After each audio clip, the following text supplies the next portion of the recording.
यहाँ मर्दाना कमज़ोरी का इलाज किया जाता है।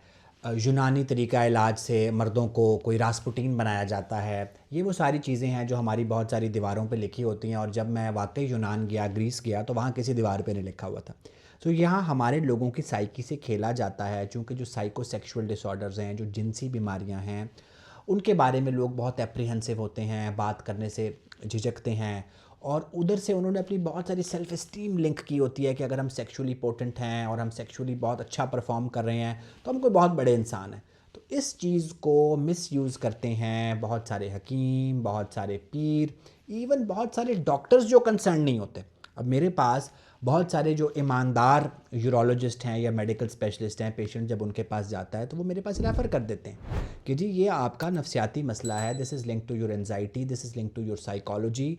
ये आपको कोई हार्मोन्स का मसला नहीं है, आपको कोई ऑर्गन डैमेज नहीं है, कोई टेस्टिस का मसला नहीं है। तो ये हमें समझना पड़ेगा कि 70 से 90% लोग जो जिनसी अमराज के साथ यूरोलॉजिस्ट के पास जाते हैं, मेडिकल के डॉक्टर के पास जाते हैं, हकीम के पास जाते हैं, पीर के पास जाते हैं, उनको असल में नफ्सियाती मसाइल होते हैं, तो उनको हम कहते हैं साइकोसेक्सुअल डिसऑर्डर्स। अब उसके लिए हम साइकोसेक्सुअल फेज़ समझ लेते हैं कि सबसे पहला फेज़ ये होता है कि बहुत सारे लोगों का जिन्स की तरफ मिलान ही नहीं होता, उनका सेक्सुअल एक्टिविटी में इंडल्ज करने को दिल नहीं करता, जिसको लॉस ऑफ लिबिडो कहते हैं। दूसरा डिसऑर्डर होता है कि उनको इरेक्टाइल डिसफंक्शन होता है, उनके उज़्व में तनाव नहीं आता है। अगेन ये वो मोस्ट कॉमन चीज़ है जिसको सारे हकीम जो है वो एक्सप्लॉइट कर रहे होते हैं।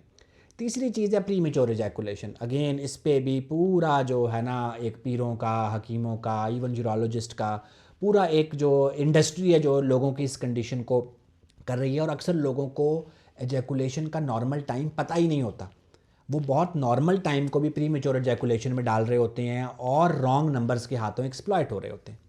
और आखिरी हिस्सा होता है कि ऑर्गेज़म के बाद आपको कोई प्रॉब्लम है, पोस्ट ऑर्गेज़मिक पेन है।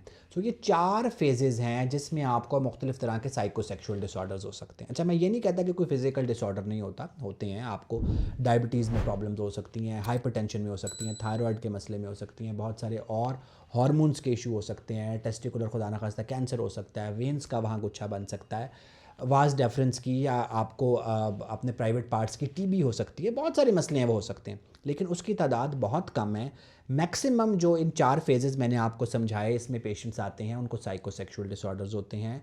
तो आपका हल एक मेंटल हेल्थ प्रोफेशनल के पास है, साइकाइट्रिस्ट के पास है। आप राइट टाइम पे उससे रजू करेंगे तो बहुत सी दफ़ा 1-2 सेशंस ही बहुत होते हैं, क्योंकि बहुत सी दफ़ा आपके मिथ से क्लैरिफाई करने होते हैं, कोई मसला होता ही नहीं है सिरे से। और अगर होता है तो फिर वो दोनों पार्टनर्स को या एक बंदे को इन्वॉल्व करके कुछ दवाई से, कुछ बातचीत के इलाज से और कुछ आपके मिथ्स क्लियर करके वो बेहतर हो जाता है। उसके लिए आप जितना मर्जी अरसा यूरोलॉजिस्ट की दवाइयाँ खाते रहें, मेडिकल स्पेशलिस्ट की खाते रहें, दम कराते रहें, हकीमों के कुश्ते करा के गुर्दे ख़राब कराते रहें, उससे कोई फ़र्क नहीं पड़ेगा। Thank you.